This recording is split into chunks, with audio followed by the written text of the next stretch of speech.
What if the quiet seat you were assigned on a plane became the stage for humiliation? She wasn't late.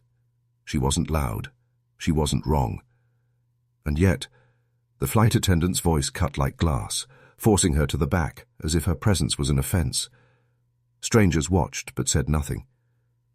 Her chest burned with shame, her eyes burned with tears, and her silence screamed louder than words.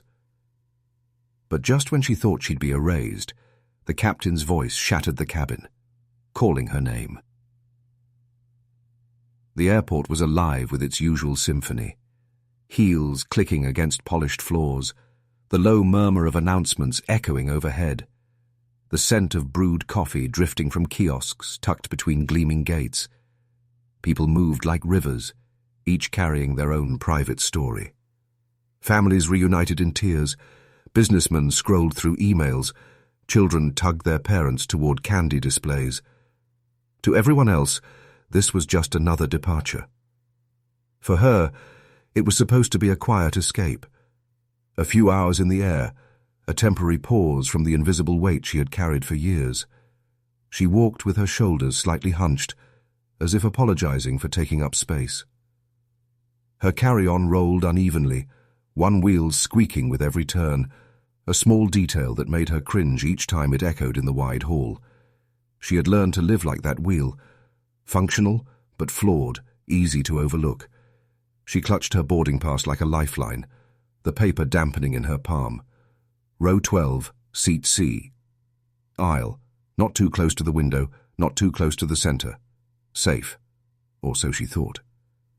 When she reached the boarding gate, she exhaled quietly, relieved that she hadn't been stopped, questioned, or singled out. The gate agent barely looked at her, scanning her pass with a beep that sounded more like dismissal than permission. She stepped onto the jet bridge, the air thick with a metallic tang, her heart finally easing. A seat on a plane, nothing extraordinary. But to her, it was a promise of stillness, of being unseen for a few hours. The cabin greeted her with recycled air and the hushed shuffle of passengers stowing bags. She moved carefully, eyes lowered, avoiding accidental contact. And then it happened. The flight attendant appeared in the aisle, tall and crisp in uniform, her smile sharp enough to cut. Their eyes met for a brief second, and in that second, something unspoken passed. An appraisal, a judgment, a decision. "Ma'am," the attendant said, her voice professional but clipped, "this seat is taken. You'll need to move to the back." Confusion rippled through her. She looked down at her boarding pass, then back at the seat number glowing above. Row 12, seat C. She wasn't mistaken. She held the pass out with trembling fingers. "This is my seat." The attendant didn't glance at the paper. Her tone hardened, stripped of courtesy. "There's been a change. Please move to the back." It wasn't the words alone. It was the way they were spoken. Cold, final, as if she were luggage being redirected, not a passenger with a name, a life, a voice. A few passengers turned their heads, curiosity flickering in their eyes, but just as quickly they turned back, sinking into their phones, their books, their silence. Nobody wanted to be pulled into her moment. Her throat tightened. 1,000 words formed inside her chest, begging to be released. "This is my seat. I have the right. I matter." But when she opened her mouth, nothing came. The weight of years, years of being told to keep her head down, to not stir trouble, to endure, pressed down on her voice until it broke. Silence spilled out instead. Her feet felt rooted to the floor, heavy with shame. Passengers waiting behind her shuffled impatiently, their sighs like daggers. The attendant's gaze sharpened, and then softened into something worse, a look of superiority laced with patience, as if dealing with a stubborn child. "This way, please." Her hand shook as she tucked the boarding pass back into her pocket. She nodded, just once, small enough to almost go unnoticed. And then she walked, past the indifferent faces, past the rows of comfort she had been denied, past her own rising anger. Each step toward the back of the plane echoed louder than the squeak of her suitcase wheel had ever been. By the time she slid into the cramped seat at the very end, her body was trembling. The smell of burnt coffee drifted down the aisle. The overhead lights cast her reflection faintly against the window beside her. She barely recognized the woman staring back. Eyes damp, shoulders curled inward, lips pressed into a thin line. She looked erased, invisible. The doors closed. The safety announcements began, but all she heard was the pounding of her own heart, asking a question she had never dared to face. If I spoke, would anyone listen? The hum of the engines built like a low growl beneath her feet as the plane began to taxi. Her hands were folded tightly in her lap, fingers interlocked so firmly that her knuckles paled. She tried to steady her breathing, counting quietly in her head the way she used to when she was a child, hiding under blankets during thunderstorms. 1, 2, 3. But the storm wasn't outside yet. It was inside, pulsing in her chest, demanding to be heard.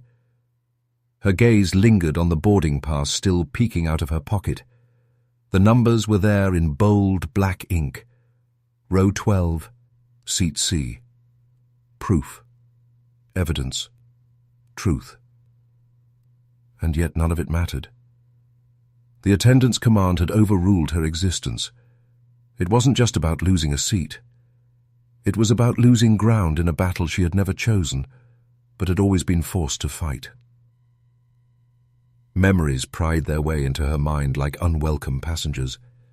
She remembered being 12, standing in line at a store with her mother, clutching a small toy she had saved Al. "Lowen's money to buy." The cashier ignored her, speaking only to the woman behind her as if she were invisible. Her mother had noticed, gently nudging her forward. "Speak up, baby," she whispered. But she couldn't. Her voice stuck in her throat. By the time the cashier finally acknowledged her, the toy felt heavy in her hands, almost shameful. That same weight pressed against her chest now. The cabin around her blurred, the chatter of passengers muffled, their laughter too loud, too sharp. She wondered if anyone had noticed the injustice she had just endured. She wondered if anyone cared. The plane lifted, engines roaring, pressing her deeper into the seat. For a moment, she closed her eyes and imagined herself somewhere else. Somewhere she belonged, somewhere her presence wasn't questioned or redirected. But when she opened them again, she was still here, in the very last row, shadows pooling around her like unwanted company. She glanced at the attendant as she moved briskly down the aisle, adjusting luggage, offering smiles that had been denied to her only minutes ago. The smile she gave a businessman in row 4 was warm, effortless. The one she offered a young couple was playful, almost conspiratorial. But when their eyes met again for the briefest second, the attendant's expression hardened, then slid away as though she were a smudge on the glass of this pristine flying world. Her jaw tightened. She wanted to scream, to stand up and demand her rightful place, to reclaim not just the seat, but the dignity that had been stripped from her. But the silence was too familiar, too practiced. It had been her armor for years, and yet now it felt more like a cage. A small sound escaped her throat, halfway between a sigh and a sob, but it was swallowed by the roar of the engines. She turned her face toward the window, hiding the wetness in her eyes. Outside, clouds drifted, like pale ghosts across a vast, darkening sky. Their freedom mocked her confinement. Her father's voice whispered from memory, a memory so vivid it almost startled her. "The world will try to move you back, baby girl.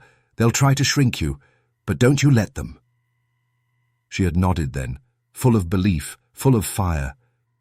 But years had eroded that fire into embers, smothered by moments like this, where speaking seemed useless and silence seemed safer. She pressed her forehead against the cool glass. Her reflection stared back, fractured by the faint scratches on the window, as if the universe itself refused to give her a whole image. The silence around her thickened, stretching longer, heavier. It wasn't just the silence of her voice. It was the silence of the entire cabin. Dozens of people had witnessed what happened, and yet no one spoke. No one stood. Her chest rose and fell unevenly. The question echoed louder now, relentless. If I spoke, would anyone listen? Or would the world once again look away? She closed her eyes, trying to shut out the thought. But then, the intercom crackled, breaking the stillness. The captain's voice, steady and calm, filled the cabin. Passengers adjusted in their seats, expecting the usual script of altitude and weather. But instead, she heard something that froze her breath mid-inhale. Her name. Spoken clearly, unmistakably, by the voice of the man flying the plane. The silence shattered. The sound of her name echoed through the narrow cabin like a thunderclap. For a split second she thought she'd misheard, that her tired mind had played a cruel trick. But then it came again, steady and deliberate, wrapped in authority. There was no mistake. The captain had spoken her name. Her head snapped up. Conversations paused mid-sentence. The rustle of magazines and the tapping of keyboards fell silent. Passengers turned, their eyes narrowing with curiosity. She felt their stares land on her like stones, pressing down, suffocating. The irony was sharp. She had wanted visibility for so long, yet now the entire plane seemed to burn holes through her with their gaze. Her pulse pounded against her temples. She gripped the armrests, nails biting into the worn fabric. Why me? How? She had never spoken to the pilot. She hadn't told a soul her name since she boarded. And yet, there it was, delivered through the speakers with precision, as if he had known her all along. The flight attendant appeared in the aisle, her crisp smile gone, replaced by something taut and forced. She walked with quick steps toward the back, her polished shoes tapping like a metronome of dread. When she reached her row, her voice was low, careful, but still edged with command. "The captain would like to see you." Gasps rippled through the rows. A child whispered, "Why her?"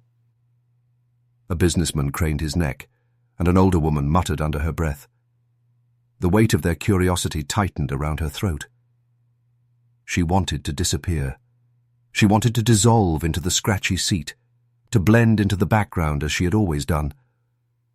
But the attendant was waiting, standing with one manicured hand resting on the aisle seat, her eyes sharp, leaving no room for refusal. Her knees wobbled as she stood. The aisle stretched out before her like a gauntlet. She clutched her carry-on strap against her chest, the only shield she had. Every step forward was a battle. The overhead lights flickered faintly, shadows crossing her path like ghosts of all the time she had been forced to move aside, to make room, to yield. Whispers followed her. Some soft, some not. She caught fragments. What did she do? Is she in trouble? Maybe she's someone important. Each speculation cut in its own way. Suspicion, doubt, disbelief.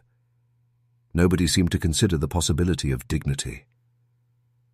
Her breath came shallow, ragged. She thought of her father again, his words steady as stone. Don't you let them shrink you. And yet here she was, walking a tightrope between shame and defiance, uncertain which side she would fall on. The cockpit door loomed closer, a stark white against the muted tones of the cabin. The attendant stopped just before it, turning to face her with a smile stretched too thin. "Right this way," she said, her voice sugar-coated but trembling underneath. The door opened with a hiss, revealing a sliver of light, a glimpse of glowing instruments, and the silhouette of a man in uniform. He stood tall, his cap set aside, his posture one of practiced control. But when his eyes lifted to meet hers, something shifted. His gaze wasn't cold. It wasn't dismissive. It was knowing.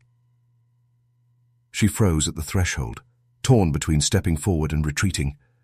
Her body screamed to turn back, to sink into anonymity, to reclaim the safety of invisibility. But another part of her, the part that had been smothered for years, leaned toward the light. Passengers craned their necks, trying to see what she would do. The hum of the engines deepened, vibrating through the floor, urging her onward. The pilot's voice, calmer now, spoke again. "Please, come in." Her feet trembled, but they moved. One step, then another. She crossed into the cockpit, leaving behind the silence that had defined her. The door closed behind her with a final click. For the first time in years, she felt the possibility, terrifying, exhilarating, that she might no longer be invisible. The cockpit was smaller than she imagined, a womb of blinking lights and steady hums.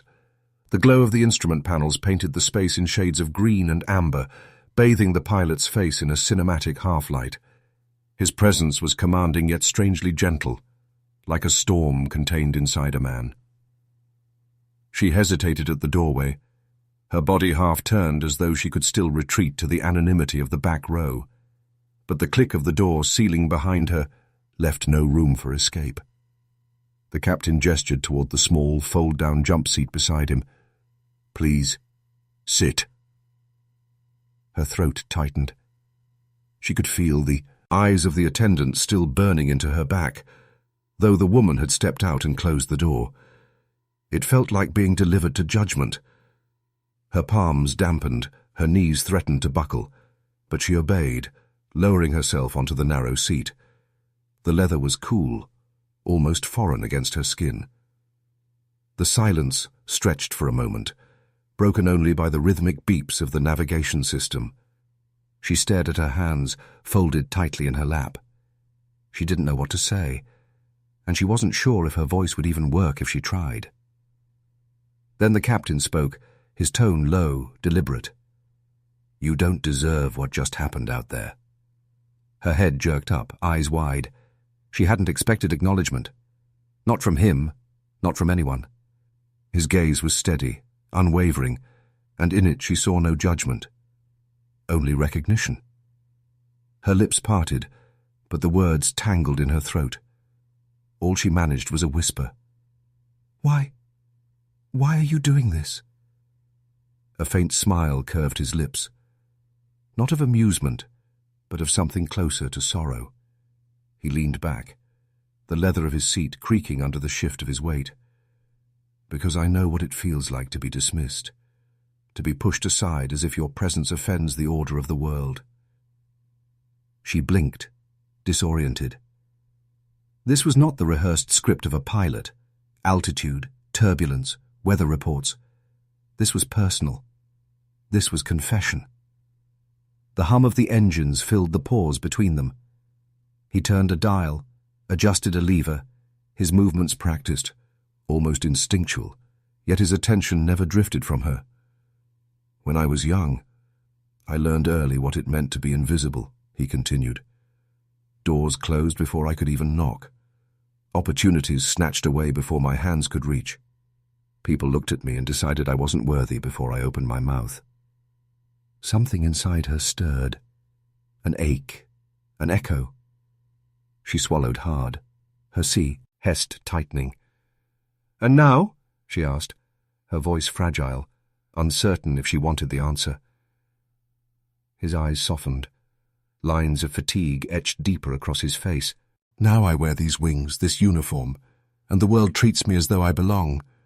But I remember the boy who didn't, and when I see someone else being pushed to the back, I can't stay silent." Her breath caught. The words fell on her like rain on parched earth. For so long she had craved acknowledgement, not pity, not correction, just the simple validation that what she felt was real. And here, thousands of feet above the ground, a stranger had given it to her. Her voice cracked when she finally spoke again. "I've been tired for so long, tired of swallowing it all, of being told to be quiet, of pretending it doesn't hurt The pilot leaned forward, his eyes never leaving hers. Then stop pretending. At least here. At least now. The plane jolted suddenly, a ripple of turbulence shaking the cockpit. The overhead lights flickered, shadows darting across the walls. She gripped the armrest, heart leaping into her throat. But when she glanced at the captain, he was calm, steady, his hand resting confidently on the controls. His composure anchored her, even as the storm outside grew nearer. The cockpit trembled as the plane cut through another pocket of rough air. The seatbelt light glowed red in the cabin behind them, and a soft chime echoed like a warning bell. She clutched the armrest harder, her knuckles paling, but the captain's movements remained fluid, almost graceful, as he adjusted the controls with a calm precision that steadied her breath. "You don't have to be afraid," he said, his voice low, steady, like a rock in the river of turbulence. "The storm will pass. They always do." She looked at him, startled by the simplicity of the words. They weren't just about the turbulence. She knew that instantly. They were about her, about everything. Her throat tightened. What if it doesn't?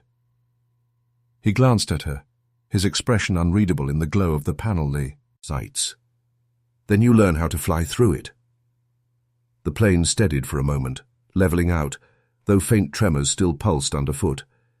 She exhaled slowly, realizing she had been holding her breath.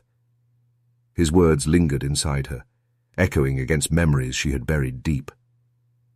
She remembered her first job interview after college, how she had walked in, portfolio clutched against her chest, rehearsed answers tucked neatly in her mind. And then the way the panel of men had looked past her, their questions sharp, their smiles condescending. They never gave her a chance, not really. She left that building feeling as though she had been weighed and discarded before she even sat down. She had cried in her car afterward, the sound swallowed by traffic rushing past.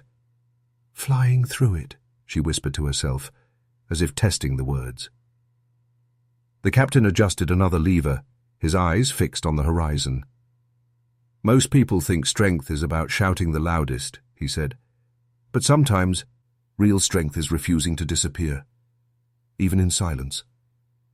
She felt a shiver ripple through her. Silence. It had been her shield, her curse, her prison.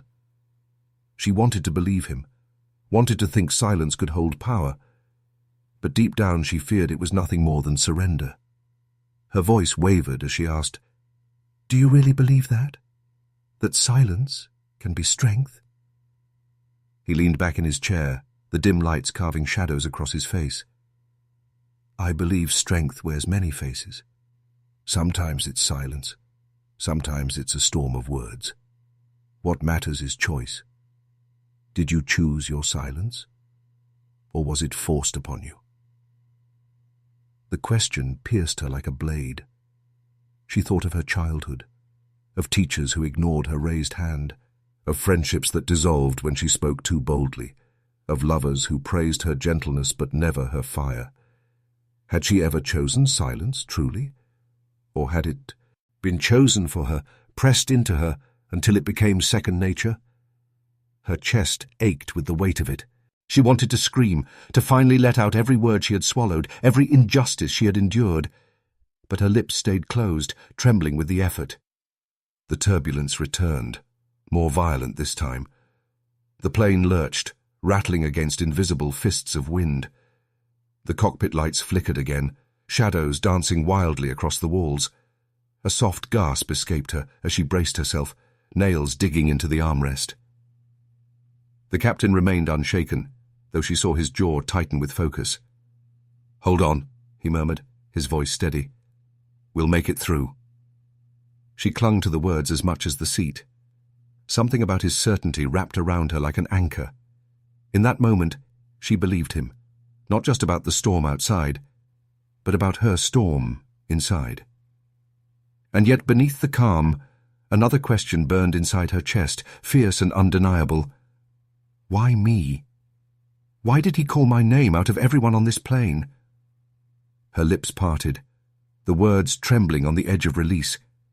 But before she could ask, the plane jolted again, harder this time, and the cabin lights beyond the cockpit dimmed for several seconds. Gasps echoed from behind the closed door. The storm wasn't letting go. Not yet. The cockpit shuddered again, as if the storm outside had claws and was dragging the plane through the sky. Her breath hitched, but she forced her grip to loosen from the armrest. She didn't want him to see her trembling, not after his words about strength. And yet her body betrayed her chest rising and falling too quickly, her hands shaking despite her effort to still them. The captain glanced at her, reading the tremors in her body, the way he read the instruments in front of him. "You're stronger than you think," he said quietly. "Fear doesn't erase strength. Sometimes it proves it." Her throat tightened.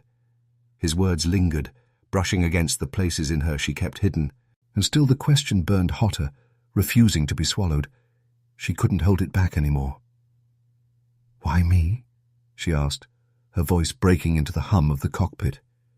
It wasn't just about the storm. It wasn't just about the humiliation she had endured in the cabin. It was deeper.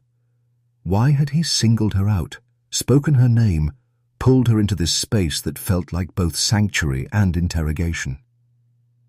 The captain's hands stayed on the controls, his eyes fixed on the horizon. But after a pause, he said, "Because I saw you."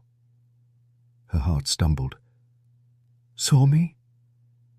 "Yes," he said, voice firm but low, "before the plane even left the ground. I saw the way they looked through you, the way they dismissed you as if you didn't belong.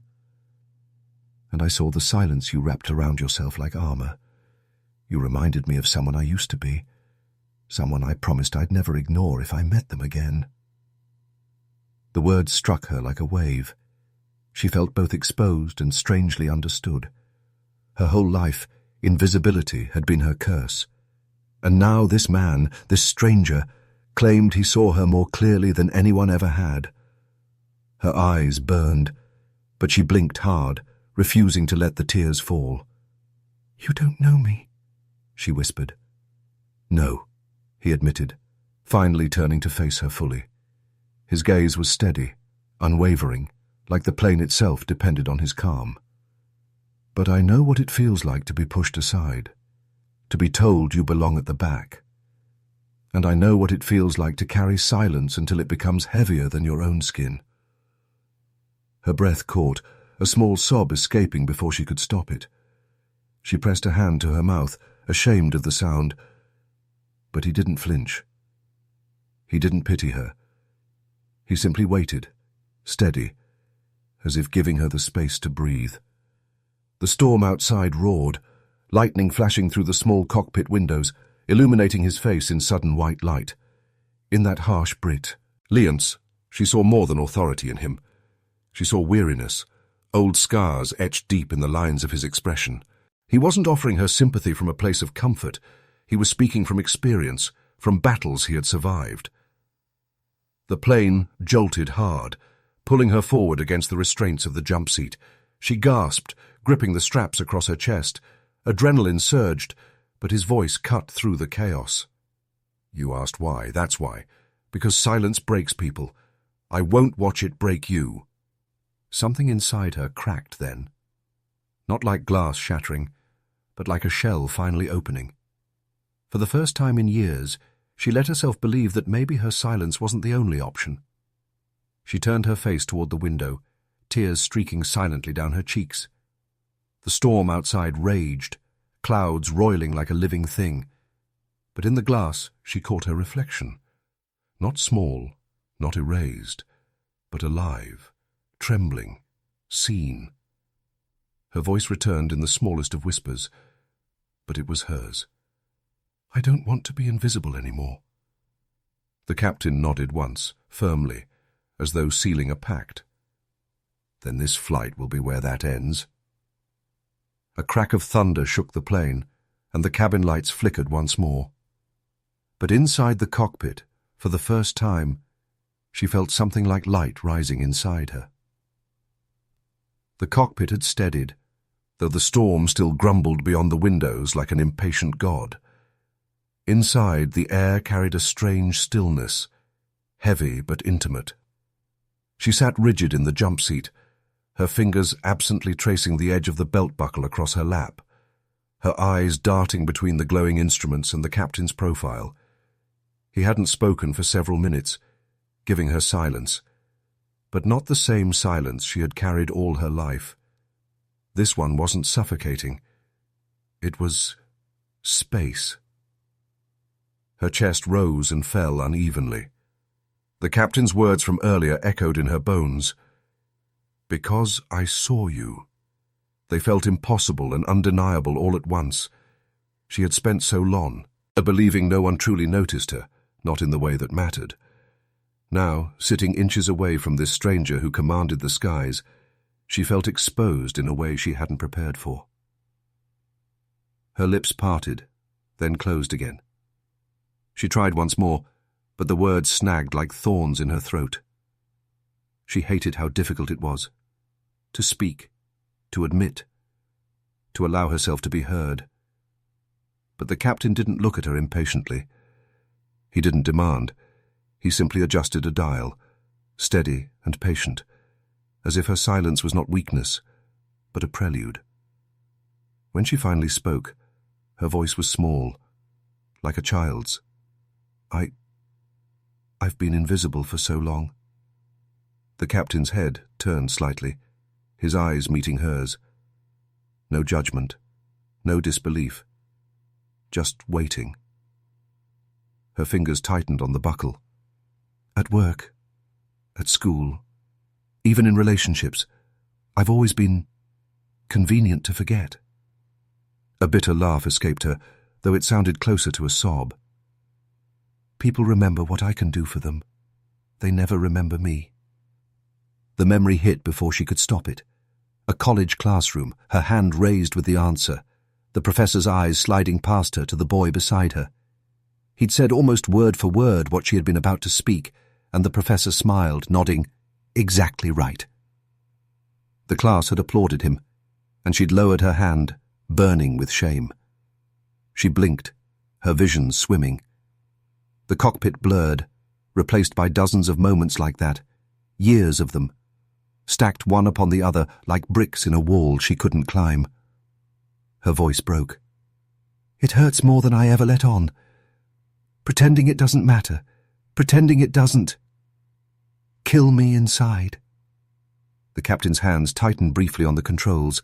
His voice was quiet, deliberate. "I know that pain. Different details, same wound." She looked at him, startled. He nodded, his expression grim but honest.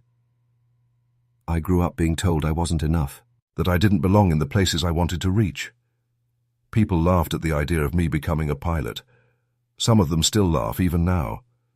They don't see the hours I bled into these wings. They only see the uniform, the money, the title. But I remember the boy underneath it all. The boy no one believed in." His words sank deep, like stones into water. She inhaled shakily, recognizing herself in him in ways she hadn't expected. Her eyes burned as tears slipped down her cheeks, unhidden now. She didn't wipe them away. For once, she let herself cry openly, without apology. The cockpit lights reflected in the streaks on her face, like tiny rivers carved across her skin. The captain leaned slightly toward her, his voice low but unwavering. "Invisible people carry the heaviest loads. You've been carrying yours too long." The silence that followed wasn't empty. It was thick with unspoken truths, with the weight of two lives acknowledging one another. Then the plane jolted violently, throwing her back against the seat. A gasp ripped from her chest as alarms beeped louder, the storm outside intensifying. Lightning slashed the sky, illuminating the cockpit in harsh, fleeting bursts. The storm was back, outside and inside her. The cockpit rattled as the turbulence worsened, every jolt shaking her bones. The storm outside bared its teeth, lightning flashing like jagged scars across the sky. Her pulse thudded in rhythm with the turbulence, fast and uneven. She clung to the straps of her jump seat, her breath sharp, her throat raw. The captain's hands moved over the controls with measured calm, but even he couldn't mask the tension carved into his jaw. Still, his voice reached her through the chaos, steady, grounding. "You're safe. Don't let the storm convince you otherwise." Safe. The word felt foreign, almost laughable. Safe was not a word she'd known for years. Her chest tightened, the cabin's dim lights blurring as another memory dragged her backward. She was 16, sitting in the back of a classroom while whispers floated around her. Not about her work, not about her brilliance, but about her skin, her hair, her difference. She had tried to bury herself in her notebook, but the sting of laughter behind her pierced deeper than any knife. She'd swallowed it, as she always did, retreating into silence. That silence became her refuge, her mask. But it was never safety. It was exile. Tears welled, hot and bitter. She whispered into the roar of the engines. "I've been running from storms my whole life." The captain didn't turn, but his eyes flicked to her reflection in the dark glass. "And what happens when you stop running?" Her laugh cracked, jagged with pain. "I don't know. Maybe they'll finally swallow me whole." The plane jolted violently, as if the storm outside had answered her, agreeing with cruel glee. Her heart leapt into her throat. She pressed her palms to her knees, grounding herself, but the memories kept flooding. Her first job, sitting at a conference table while a male colleague presented her ideas as his own. The applause he received, the nods of approval, her silence, suffocating her as surely as the necktie he wore strangled him. She'd wanted to scream then, too, but she hadn't. Her voice cracked now, trembling between sobs and anger. "Every time I wanted to fight back, I froze. Because I knew, if I spoke, if I dared to challenge them, I'd be labeled angry, difficult, ungrateful. So I swallowed it, all of it, until it became who I am." The captain's hand tightened on the throttle, his knuckles white. His voice was low, fierce. "No, that's not who you are. That's what the world did to you." His words cut through her, trembling like lightning through clouds. She stared at him, her tears unstoppable now, her breath breaking apart in uneven waves. "Then who am I?" she asked, almost begging. The storm answered with another crash of thunder, rattling the cockpit. But beneath the roar, his voice rose steady and sure. "You are someone who deserves to be seen. You are someone whose silence isn't weakness but waiting. And when you speak, the world won't be ready for the force you've held back all these years." The words struck her, deep and terrifying. Could it be true? Could all the silence she had carried really become something else, something powerful? Or was this just another lie dressed as comfort? She pressed her hands to her face, sobbing harder now, not from weakness, but from the dam finally breaking. For once, she let the tears come freely, let the storm inside her rage as wildly as the storm outside. The sound of her crying filled the cockpit, raw and unfiltered, and for the first time, she didn't apologize for it. The captain's eyes softened, his voice quiet but firm. "Cry if you need to. Scream if you must, but don't you dare believe the lie that you are invisible." Her breath caught on his words. She dropped her hands from her face, tears streaking down her cheeks, and stared at him. Lightning flashed again, illuminating his weathered face, his unwavering gaze. And in that light, for the first time she believed, maybe just a flicker, that he was right. The storm grew wilder, as if the heavens themselves had turned into an ocean, tossing the aircraft like a fragile boat. Alarms flickered across the dashboard, a chorus of warning chimes blending with the guttural roar of thunder. The cockpit shook with every gust, metal groaning against the invisible hands of the wind. But inside her, another storm rose higher, louder. She could feel it clawing its way up from the pit of her stomach, all the swallowed words and buried pains, demanding to be released. She pressed her hands against her thighs to still the tremors, but they only grew stronger, as though her body itself refused silence any longer. The captain's voice broke through the chaos, steady, grounding. "Look at me!" Her tear-filled eyes lifted. He, cetating, then locking onto his. He wasn't panicked, though the storm raged harder. He wasn't pitying, though her face was streaked with tears.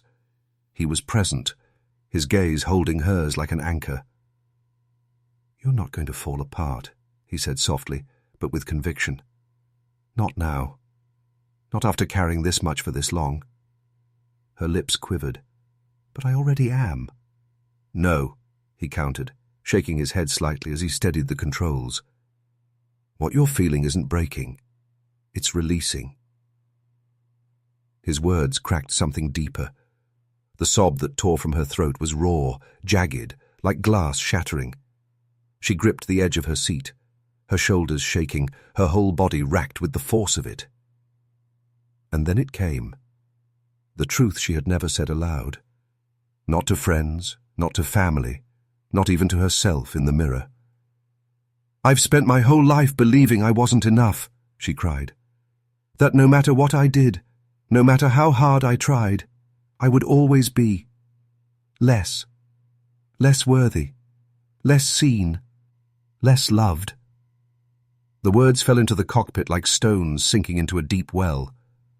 For a moment, even the storm outside seemed to pause, the lightning illuminating her face as if to bear witness to the confession. Her voice fractured into silence, her chest heaving with exhaustion. She had expected the world to crumble after admitting it, expected rejection, dismissal, the same cold silence she'd known for years. But instead, the captain's voice rose again, strong and steady. "Listen to me," he said, his eyes fierce now, alive with something more than sympathy, with truth. "You are not less. The people who treated you that way were blind, not you.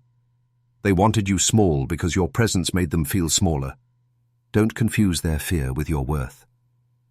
She shook her head, the storm of doubt still raging inside. "But it keeps happening, again and again. Maybe that means it's true." His jaw clenched, and he leaned forward, his voice sharp enough to cut through the thunder. "No. It means you've been walking through a world too narrow for someone like you, and every time they tried to push you back, every time they tried to erase you, you survived it. Do you understand what that means? It means you are stronger than all of them combined." Her breath caught. His words sliced through the fog of shame, piercing straight into her chest.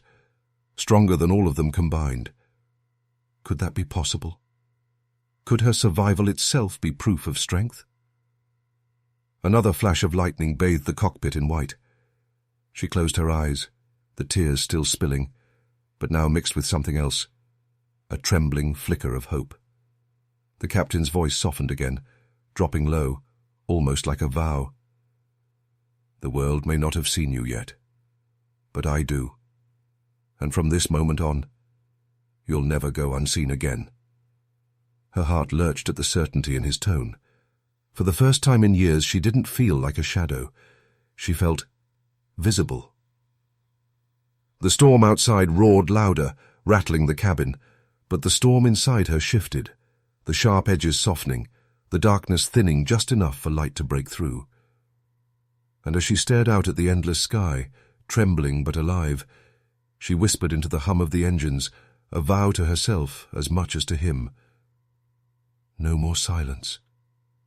The plane shuddered again, oxygen masks rattling above the cabin, a reminder that the danger outside was far from over.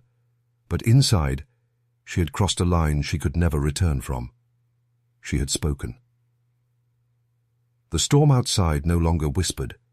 It roared. Sheets of rain battered the fuselage. Lightning cracked across the horizon in violent, jagged strokes, and the plane pitched with a force that drew startled cries from the cabin behind them. The cockpit was alive with blinking lights and urgent tones, a symphony of warning.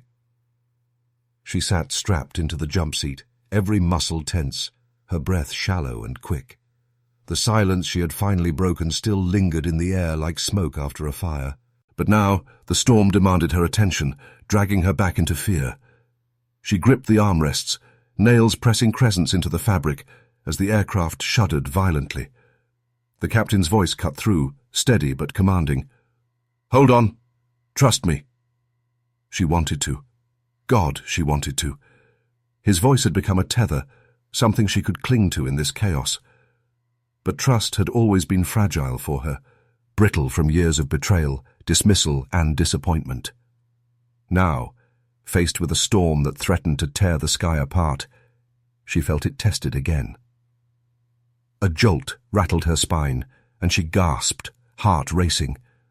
The overhead lights flickered, shadows leaping across the captain's face, painting him in flashes of harsh white and deep black. Yet his composure never wavered. His hands moved across the controls with an assurance that defied the fury outside, like a man dancing with chaos rather than fighting it. "Is it always this bad?" she asked, her voice trembling. He spared her a glance, a quick but certain look. "Sometimes worse. But every storm has a pattern. You learn to read it, ride it, respect it." His tone softened slightly, almost imperceptibly. "Like people." She swallowed hard, the truth of that striking her deeper than she wanted to admit. The storm wasn't just outside. It was inside her too. Unpredictable, violent, unrelenting. And like the turbulence, she had spent her life bracing against it, surviving it, but never learning how to ride it. Another crack of thunder shook the cockpit, louder than before, and for a fleeting second, fear took over. She squeezed her eyes shut, clenching the straps across her chest. Memories surged again.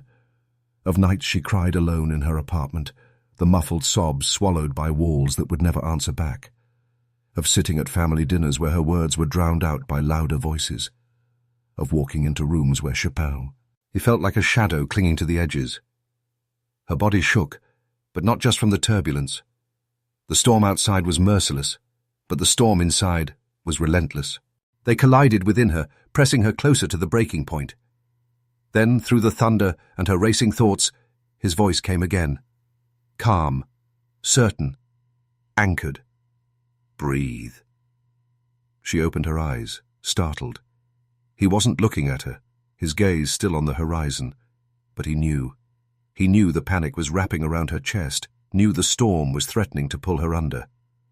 Slow, in and out. "With me." She obeyed, hesitant at first, drawing in a shaky breath as the plane rattled.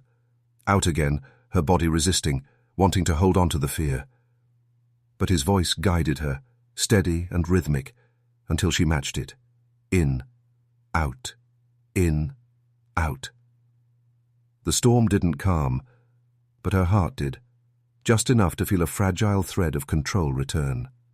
She stared at him, watching the way his hands moved with precision, the way his voice remained steady despite the chaos, and for the first time, she wondered if storms could be teachers instead of only destroyers.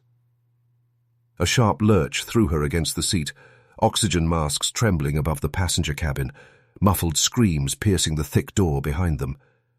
Her stomach dropped, terror clawing at her throat. But then she remembered his words. Every storm has a pattern. For the first time, she whispered it aloud, clinging to it like a prayer. Every storm has a pattern. The captain glanced at her, a faint nod of approval, before turning back to the controls. "Good," he said, his voice low. "Now we find it." The storm battered harder, a relentless assault of wind and rain against the fragile body of the aircraft. The engines strained, their thunder swallowed by the greater roar outside. The cockpit lights pulsed red and amber, warning indicators flashing like frantic heartbeats. She clutched the straps across her chest, her breath coming in jagged bursts. Every time the plane dropped, her stomach lurched, terror clawing through her ribs, but beneath the fear was something else, something sharper, raw, long suppressed. Anger. It rose in her like the storm clouds beyond the glass, black and unyielding. Anger at the flight attendant who had pushed her back. Anger at every boss who ignored her, every friend who forgot her, every stranger who looked straight through her. Anger at herself, most of all, for swallowing it, for carrying silence like a shield when it had really been a cage. The plane jolted again, a violent drop that pulled gasps from the passengers in the cabin. She bit her lip to stifle a cry, but the taste of blood only fueled the fire building inside. She wanted to scream, not from fear, but from years of suffocated rage. The captain's voice cut through, steady, but edged with strain as he adjusted the controls. "Say it." She blinked, startled, her voice trembling. "Say what?" "Whatever's burning inside you." His eyes didn't leave the horizon, but his words struck her like lightning. "The storm outside will pass, but the storm inside, if you don't let it out, it'll eat you alive." Her chest heaved, her breath uneven. She wanted to resist, wanted to hold it in, the way she always had. But the turbulence grew fiercer, rattling her bones, shaking her resolve. The storm demanded release. Her voice broke free, raw and ragged. "I'm tired," she cried, the words ripping through the cockpit louder than the thunder. "I'm tired of being treated like I don't matter. I'm tired of being erased, ignored, pushed aside. I'm tired of swallowing my own damn voice just so I don't make others uncomfortable." The storm roared in answer, a violent crack of thunder shaking the cockpit. But she didn't stop.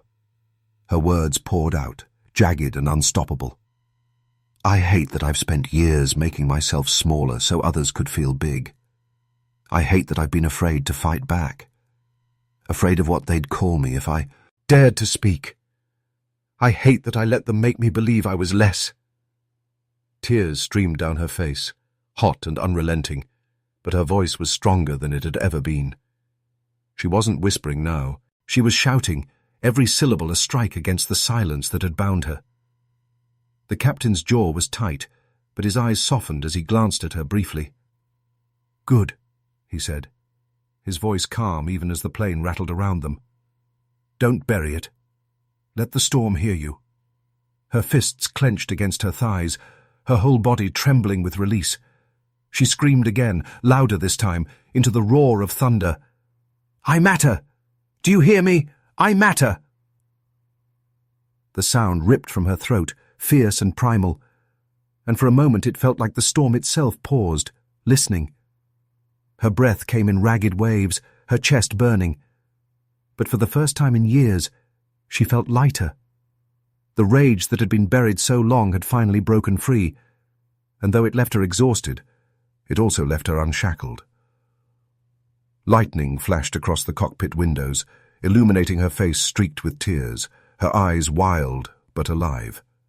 She looked at the captain, her voice hoarse but resolute. "I won't go back. Not again. Not to silence. Not to the back." The plane shook again, harder, the storm raging in defiance. But this time her grip on the seat was steady. She had found her footing inside the chaos. The captain nodded, his eyes gleaming with quiet approval. "Then hold on. The worst of the storm is here. But so is your strength." Outside, thunder cracked like a drumbeat of war. Inside, for the first time, she felt ready to fight. The storm outside raged into a crescendo, as though the sky itself was tearing apart. The plane dipped sharply, throwing her stomach into her throat, and the passengers' muffled screams seeped through the cockpit door like cracks in the hull of her courage. Oxygen masks swayed above their heads in the cabin, the faint metallic clatter a grim reminder of how fragile their place in the sky really was. She clung to the straps of her seat, heart hammering. But she longer felt paralyzed. Fear still gripped her, yes, but it no longer silenced her. Something inside had shifted, cracked open, like the sky beyond.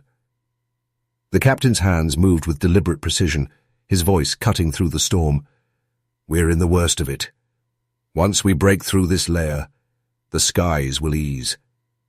She swallowed hard, her throat raw from screaming, from crying, from speaking truths she had buried for years. "And if we don't?" she whispered. His gaze flicked toward her, unwavering. "Then we fight until we do." Her breath hitched. The words struck her deeper than any reassurance. Not blind promises, not empty comfort. A vow of resistance. They mirrored the vow she had just made to herself. No more silence, no more shrinking. The aircraft lurched again, the turbulence slamming her against the seat, her body jolted but her spirit holding firm.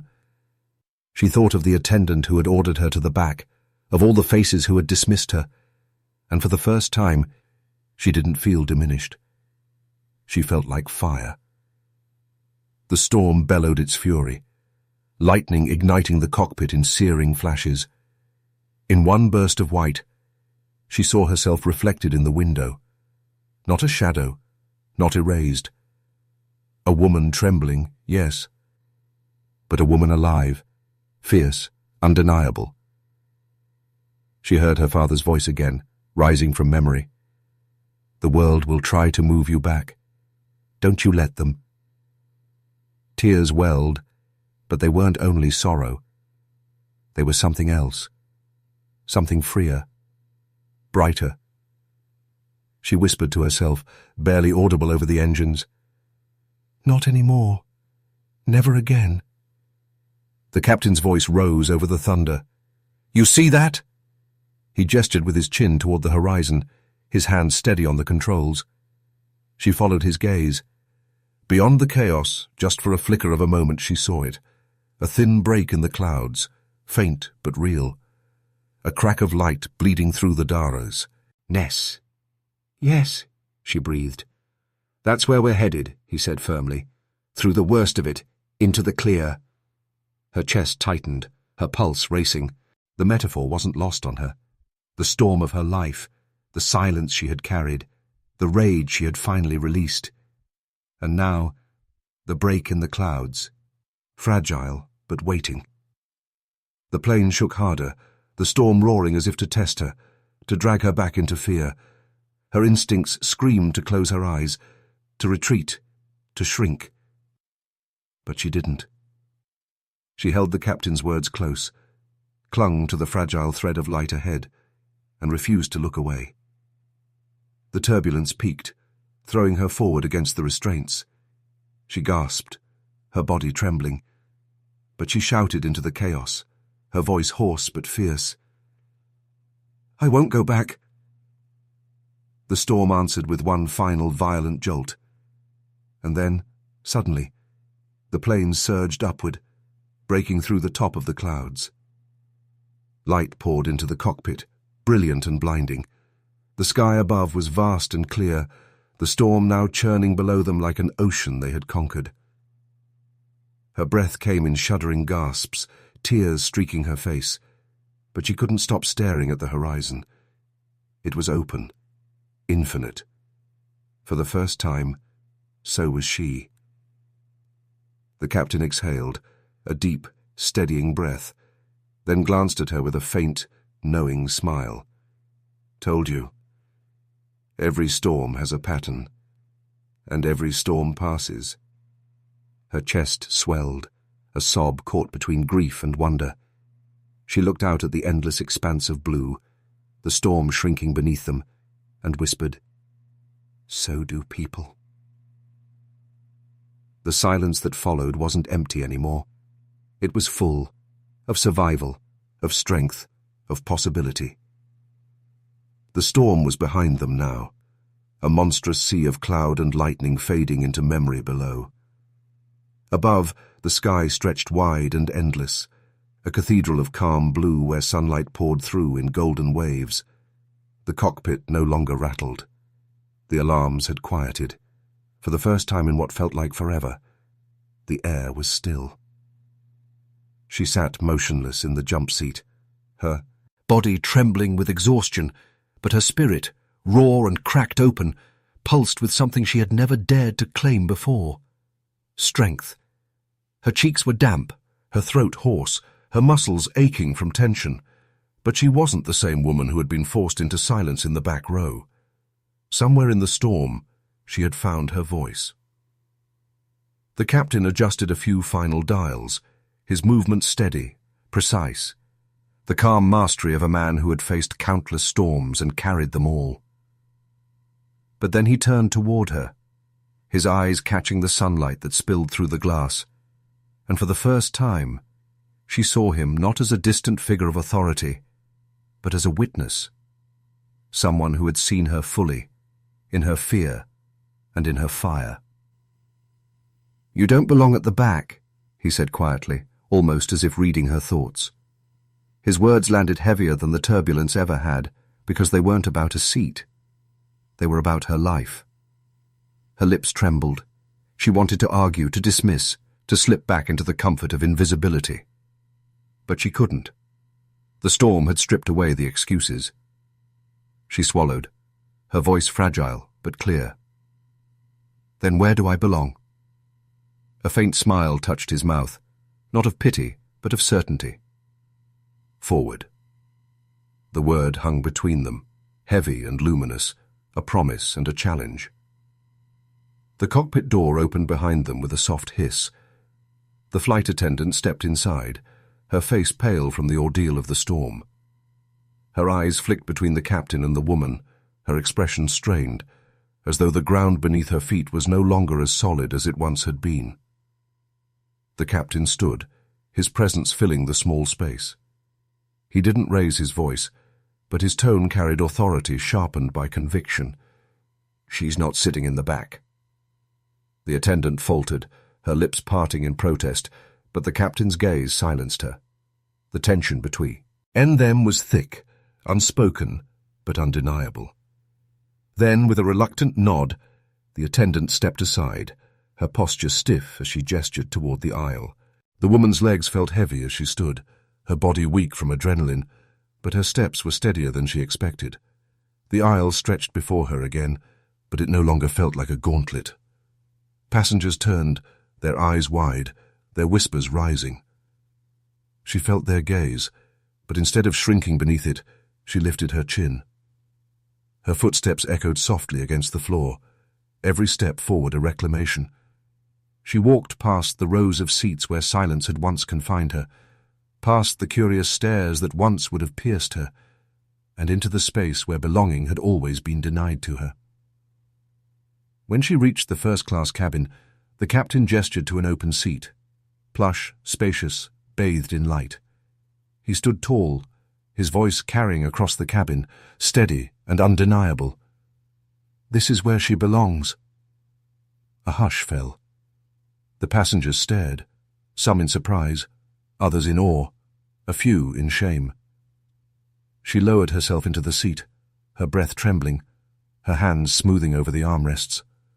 For once, she didn't feel like she was trespassing. She felt like she had arrived. The captain leaned closer, his words meant only for her. "Remember this moment. Never let anyone send you backward again." Her eyes blurred with fresh tears, but this time they weren't born of humiliation. They were tears of release, of healing, of rebirth. She pressed a hand against her chest, feeling the steady thrum of her own heartbeat, fierce, unbroken, undeniable. The storm was over, but the storm had changed her forever. The forward seat felt different the moment she settled into it. The cushion didn't groan under her weight the way the cramped seat in the back had. The air smelled faintly sweeter here, perfumed with something subtle, not heavy with burnt coffee and reheated meals. The space was wider, her knees no longer pressed into the seat ahead, her elbows no longer tucked inward, to avoid brushing against strangers. For the first time on this flight, maybe in her life, she wasn't squeezed into invisibility. She had room to breathe. Her trembling fingers slid across the armrest, testing the solidity of it, as if afraid it might vanish beneath her touch. She glanced around the cabin. The leather gleamed, the windows seemed larger, the passengers here reclined as though the world itself bowed to their comfort. She was used to seeing it from afar, envying it in secret. Now she was inside it, and she couldn't decide if it felt like trespassing or triumph. Her reflection shimmered faintly in the window, softened by sunlight. She studied the woman looking back, eyes swollen from tears, hair slightly disheveled, face streaked but alive. The storm had written itself across her features, but instead of shame, she saw strength, lines of defiance, shadows of survival, a face that could no longer be unseen. Memories rose, unbidden but insistent, sitting in school cafeterias, always at the edge of the table, riding buses, always sliding to the farthest corner, standing in elevators, always stepping back to make room for others. Every corner, every edge, every back row. The story of her life. She had never chosen them. They had been chosen for her. Tears blurred her vision again, but she didn't hide them. For once, she let them fall freely. She thought of her father, gone too soon, who had told her not to shrink. She thought of her mother, who carried her own silences but never dared to break them. She thought of the little girl she once was, clutching toys she had saved for, clutching dreams she had whispered into pillows, wondering if anyone would ever listen. The little girl would have never believed this moment, sitting at the front of a plane, not because she had paid for it, not because she had begged for it, but because someone had finally said, "You belong here." Her chest ached with a strange mixture of grief and gratitude. Grief for all the years she had spent hidden in the shadows, for the wounds carved by silence. Gratitude for this moment, raw and fragile, that felt like the first crack of dawn after a lifetime of night. The captain's voice murmured low as he leaned near, his presence grounding. "Do you feel it?" She turned her head, blinking through tears. "What?" "Not the seat," he said. His gaze was steady, firm. "The shift inside you." Her throat tightened. She placed a hand over her chest, feeling the rhythm of her heartbeat, strong and insistent. "Yes," she whispered. "It feels like I finally stopped disappearing." He nodded once, a faint smile ghosting across his lips. "That's it. You've carried the weight of being unseen for too long. This is where that ends." She drew in a shuddering breath, the words sinking deep. She wanted to believe it, that this wasn't just a symbolic seat, that it marked something greater, something lasting, that when she left this plane, she would carry this truth with her into every room, every space, every silence. The plane glided smoother now, the storm left far below. The hum of the engines softened, almost lulling, but she was wide awake. Every nerve felt alive, every moment sharpened, as though the universe itself had leaned close to whisper, "Remember this? Never forget it." She pressed her forehead against the window briefly, the sunlight warm against her skin. Beneath them, the world stretched vast and endless, clouds breaking apart like curtains to reveal the earth below. She thought of all the places waiting, all the rooms she would walk into differently after this day. Her reflection in the glass whispered back at her, eyes glistening but strong. "You are forward now, always forward." The cabin lights dimmed to a softer glow, the intercom crackling with the captain's voice announcing their descent. Passengers stirred, seatbacks clicked upright, tray tables snapped into place. But in the forward cabin, she sat motionless, her palms resting on the armrests, her eyes locked on the world beyond the window. The ground was rising to meet them. Cities shimmered below like spilled constellations, streets winding like glowing veins, headlights tracing paths through the darkness. It was beautiful, overwhelming, a reminder that life went on in countless stories at once. For the first time, she felt her story was among them. Not hidden in the shadows, not erased, but part of the light. Her breath caught as the nose of the plane dipped gently, her body tilting with the descent. She remembered boarding just hours earlier, the sharp sting of humiliation when she was told to move, the silence she clung to like a failing raft. That version of her still lived inside, but she no longer ruled her. The storm had broken her silence, and now, descending into the lights below, she felt something like rebirth. She glanced across the aisle, where passengers in tailored suits adjusted their watches, their expressions calm, unbothered. Once she would have shrunk into herself, convinced she didn't belong among them. Now she sat taller, her spine straight, her presence undeniable. She didn't need to match their wealth or their titles. She had survived her own storm. That was more than enough. The captain passed through the cabin briefly, his steps steady, his presence commanding. When his eyes met hers, he didn't need to say anything. The look alone was enough. A reminder, a vow, an anchor. She nodded back, the smallest of gestures, but filled with all the gratitude and resolve she couldn't put into words. The landing gear dropped with a dull thud beneath them, the final signal that their journey was nearly over. Her heart tightened. She didn't want this moment to end, afraid the power she felt might dissolve the second her feet touched the ground. But then she remembered his words. Remember this moment. Never let anyone send you backward again. She pressed a hand against her chest, feeling her heartbeat steady, strong. This wasn't about the seat or the storm or even the captain.